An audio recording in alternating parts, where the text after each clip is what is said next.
There are two things that completely irritate me that aren't spoken about enough because they're such taboo topics to talk about.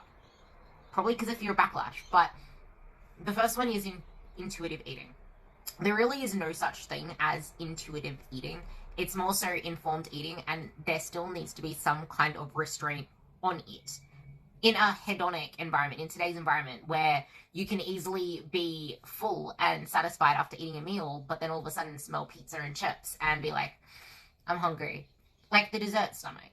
And so many people intuitively do not eat enough protein and probably veggies as well. Like there has to be some form of education around it. It's informed eating.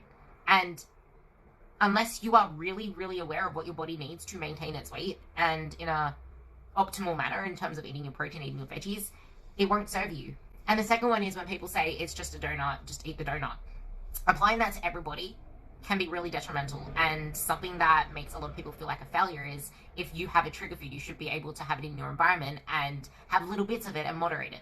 Not everybody is a moderator. Some people need to take it out of there for a while and get used to a new way of eating, change the taste buds, and to learn how your body feels eating in an optimal way for your body.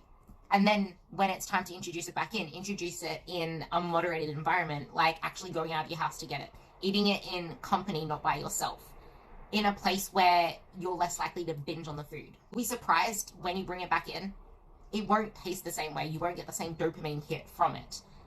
And I've applied this to so many other clients in terms of like peanut butter, people that couldn't moderate themselves with peanut butter. They were able to bring it back in and actually leave it on the kitchen counter after having a few months without having it in their environment whatsoever. When you know that it's not forever, and when you're able to actually swap it out with foods and still fill your daily diet with foods that you enjoy, foods that are tasty, foods that are delicious, and know that, okay, maybe I can bring this in the future, it doesn't actually feel so restrictive. And if you go into it with the mentality of there's something wrong with me if I can't moderate this, you're only setting yourself up to feel like a failure if then you binge on the food